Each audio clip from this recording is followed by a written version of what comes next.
حضور کی آمد سے قبل عرب کے معاشرے کا حال یہ بن چکا تھا، جس کے ہاں بیٹی پیدا ہو جاتی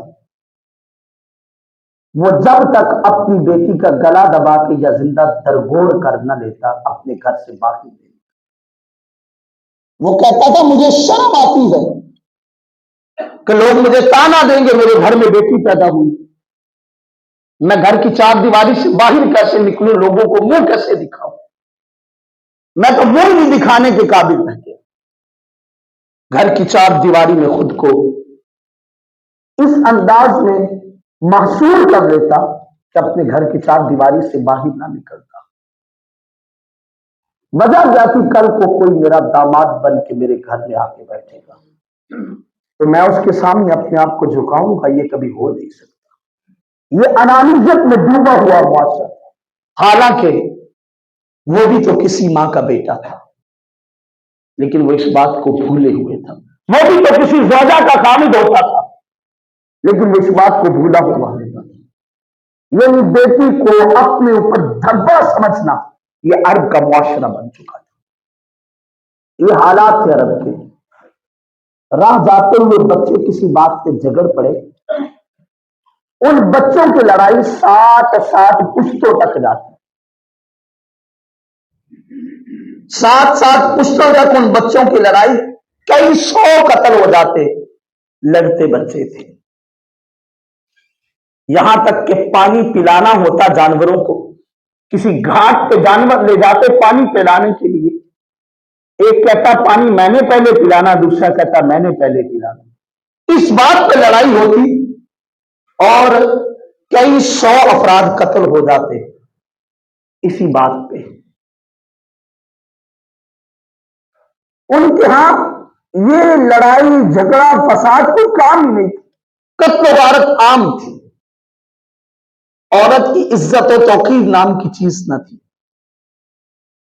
انسان کی منڈیاں، مردوں کی منڈیاں لگتی تھی جہاں پہ مردوں کا بیپار ہوتا تھا، عورتوں کی منڈیاں لگتی تھی جہاں پہ عورتوں کا بیپار ہوتا تھا۔ یہ مزاج تھا عرب سے پہلے، حضور کی آمد سے پہلے عرب کا حالات تھے۔ اور یہاں تک کہ راستے میں بارش پڑنے کے بعد جو کیچوے نکلتے ہیں، کوئی ان کے سامنے ماتھا ٹیک کے بیٹھا، کیچوے کو خدا بنا کے بیٹھا، کوئی کسی درخت کے پاس بیٹھا ہے تو درخت کو سجدے کیے جا رہا، درخت کو خدا بنا دیا۔ کوئی نہر سے، دریا سے چلتے ہوئے پانی کے سامنے گردن جھکا کے کھڑا، اسے خدا سمجھ رہا ہے۔ کوئی سورج چڑھتا ہے تو اسے خدا سمجھ دیتا، کوئی آگ کے گرد بیٹھا ہوا اسے خدا سمجھ رہا۔ گویا اس بات کو یوں سمجھ لیجیے کہ ہر بندے کا جہاں دل مانتا اسے خدا بنا لیتا، اس کے سامنے سجدہ کر دیتا۔ الغرض عرب کی ساری زمین کثرت سے ماں سوائے چند افراد کے جو دین فطرت پہ تھے، سارے کے سارے بتوں کی پرستش میں لگتے۔ وہ یوں محسوس ہوتا تھا کہ یہ لوگ برباد ہو جائیں گے، دین ابراہیمی سے ملنے والی جو خیرات تھی وہ ختم ہوتی چلی جا رہی۔ اب عرب کی ترستی زمین پہ میرے رب کو ترس آ گیا۔ عرب کی زمین وہ زمین تھی جس زمین پہ ہر جانب ظلم و ستم ہی تھا، اور زمین بھی ترس ترس کے پکار کر کہہ رہی تھی، کہاں ہے ارض و سما کا مالک جو چاہتوں کی رگیں گرے دے، ہوس کی سرخی رخ بشر کا ہنسی غازہ بنی ہوئی ہے۔ ارے کوئی مسیحا ادھر بھی دیکھے، کوئی تو چارہ گری کو اترے، افق کا چہرہ لہو میں تر ہے، زمین جنازہ بنی ہوئی ہے، زمین جنازہ بنی ہوئی ہے۔ یہ زمین لفظ دوہرا رہی تھی، زمین ان لفظوں کا اپنی زبان پہ ود رکھے ہوئے تھی۔ اتنے میں یمن میں ایک شخص تھا جس کا نام تھا ابرہا، یمن کا گورنر تھا۔ اس نے یمن کے اندر ایک کلیسا بنایا جسے انتہائی خوبصورت، انتہائی اعلیٰ انداز میں اس نے سجایا، جس کے سجانے کا انداز یہ تھا کہ حجاز کے اندر ایک بات پھیل گئی کہ اتنا خوبصورت کلیسا اس ابرہا نے بنایا ہے کہ لوگ آج کے بعد کعبۃ اللہ کا طواف چھوڑ کے کلیسا کا طواف کیا کریں۔ آئندہ سے لوگ حج کرنے کے لیے کعبۃ اللہ نہیں جائیں گے، اس کے کلیسا میں آئیں گے۔ کعبۃ اللہ کے ساتھ پیار کرنے والوں میں سے ایک شخص اٹھا، وہ رات کو اس کلیسے میں گیا اور اس نے جا کے بولو براز کر دیا، پیشاب کیا۔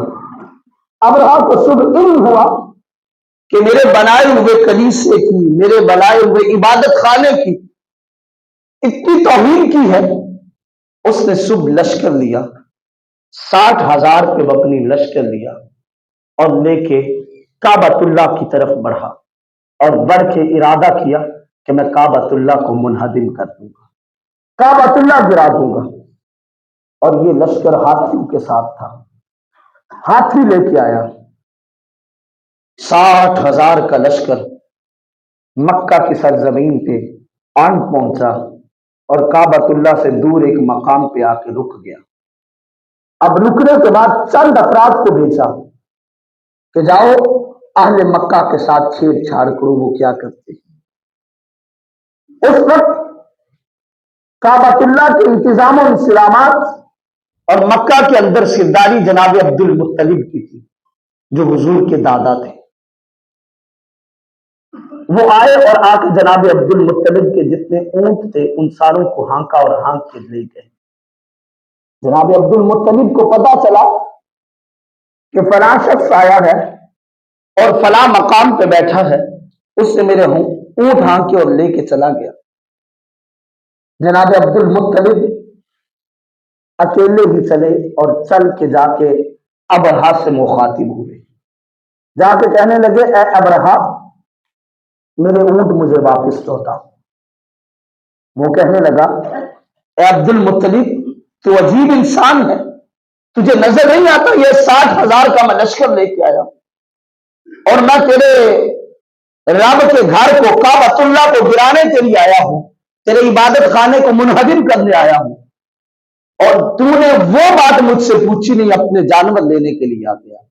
جناب عبد المطلب نے اس وقت ایک جملہ کا بڑا تاریخ ساز کیا۔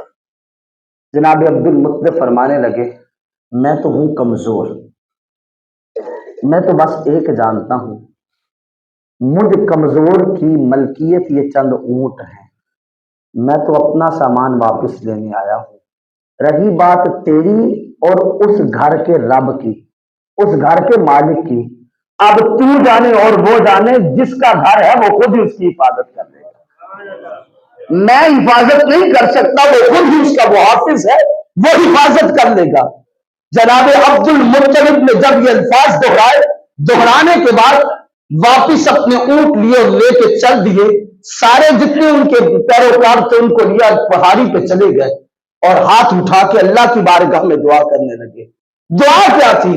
مولا مولا ہم کمزور ہیں، 60,000 کا لشکر ہے، ہم اس کے مقابل ایک لمحہ نہیں کھڑے ہو سکتے، مولا ہم ان کے سامنے کھڑے ہوں گے تو نیست و نابود ہو جائیں گے، اور ہمیں تیرے گھر سے بڑا پیار ہے، ہم اس کو حفاظت اس کی نہیں کر سکتے، ہاں ایک بات ضرور ہے مولا اگر تو حفاظت کرے گا یہ 60 ہے، کل کائنات بھی آ جائے تیرے سامنے کچھ نہیں ہے۔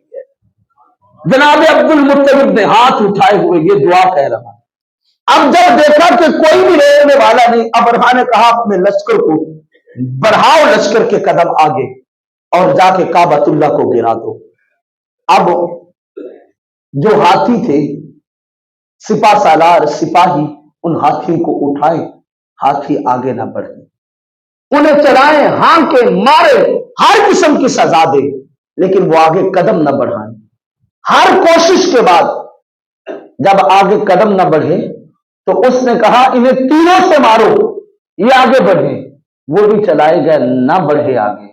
حکم خدا بندی آیا، یہ آگے بڑھ نہیں سکتے، کیونکہ انہیں بھی پتا ہے آگے بڑھنے والا وہی ہوگا، کعبۃ اللہ کی بے حرمتی کرنے والا وہی ہوگا جو اپنی دنیا بھی برباد کرے گا اور آخرت بھی برباد کرے گا۔ او سنو سمجھو، تم سے تو یہ جانور عقل مند اور دانا ہے جو کعبۃ اللہ کی بے حرمتی کرنے کے لیے تیار نہیں ہے۔ پھر میرے رب نے ابابیلوں کے غور در غور بلائے، جن کے چونچوں کے اندر، منہوں کے اندر چھوٹے چھوٹے پتھر اور کنکر تھے، وہ لے کے آئے اور آ کے اس 60,000 کے لشکر کے اوپر سے وہ کنکر پھینکتے، تو گویا وہ کنکر ایسے انہیں لگتا جیسے کوئی ایٹم بم، جسے لگتا وہ تڑپتا پھرتا اور پیچھے بھاگتا جاتا، وہ انہیں کہتا آگے بڑھے لیکن کوئی آگے نہ بڑھتا، یہاں تک کہ سارے کا سارا لشکر بھاگ گیا، مارے گئے، برباد ہو گئے، سارے کا سارا لشکر بھاگ گیا، اس کے ہاتھی پیچھے بھاگ گئے۔ جناب عبد المطلب نے جب دیکھا کہ سارے بھاگ گئے ہیں تو واپس لوٹے، لوٹ کے آ کے اللہ کی بارگاہ میں سجدہ شکر کیا۔ سجدہ شکر کرنے کے بعد کہا مولا تو نے ہم گناہ گاروں کی دعا سن لی ہے کہ تو نے اپنے گھر کی حفاظت کر دی، دیکھو یہ آئے تھے تیرے گھر کو برباد کرنے، مولا تو نے انہیں برباد کر دیا، مولا ہم مانتے ہیں تو سچا ہے، تیرا ہر فیصلہ سچا ہے۔ جناب عبد المطلب کی یہ بات یہاں تک۔ اب یہاں پہ مورخین فرماتے ہیں بات سمجھنے والی اس میں کچھ اور ہے۔ یہ سال عام الفیل کا سال کہلاتا ہے، جس سال کے اندر ابرہہ لشکر لے کے آیا تھا، اس سال کو عام الفیل کا سال کہتے ہیں۔ اسی سال کے اندر میرے اور آپ کے آقا احمد مجتبیٰ محمد مصطفیٰ صلی اللہ علیہ وسلم کی ولادت ہونی تھی۔ اگر بات سمجھے تو بات اس کے اندر کچھ اور تھی۔ میرے رب نے ان کو کعبۃ اللہ کی جانب بڑھنے نہیں دیا، کعبہ کے باسیوں پر حکمرانی کرنے نہیں دی، انہیں نیست و نابود کر کے واپس لوٹایا۔ اس کی ایک حکمت تھی، کیونکہ میرا رب جانتا تھا ان قریب وہ آنے والا ہے جس نے کل کائنات پہ حکمرانی کر دی ہے، جس نے کل کائنات میں بسنے والوں کے سینوں پہ حکمرانی، دلوں پہ حکمرانی کر دی ہے۔ اور ابھی یہ لشکر بڑھا اور بڑھ کے مکہ پہ قابض ہو جاتا تو میرا محمد کل کو جب پیدا ہوتا تو لوگ کہتے محمد کسی کا غلام پیدا ہوا۔ مجھ سے یہ برداشت نہیں ہوتا کہ میرا نبی کسی کی غلامی میں آئی، میرا نبی تو کل کائنات کا سردار بن کے آیا۔ تو مورخین فرماتے ہیں وہ ابرہہ اور اس کا لشکر میرے رب نے برباد اس لیے کیا کیونکہ مکہ کی سرزمین پہ میرے اور آپ کے آقا احمد مصطفیٰ نے آنا تھا۔ تو پھر مکہ کی سرزمین یہی کہہ رہی تھی آ گئے مصطفیٰ آ گئے، آج دنیا میں خیر الورا آ گئے، بس میں کونین میں ہر طرف نور ہے، مصطفیٰ آ گئے، مجتبیٰ آ گئے، سب تو اونچی شان والا آیا گیا، اونچے رتبے پانے والا آیا گیا، آسیو گناہ گارو رل مل خوشیاں مناؤ، غریباں نو گل نال لاؤن والا آ گیا۔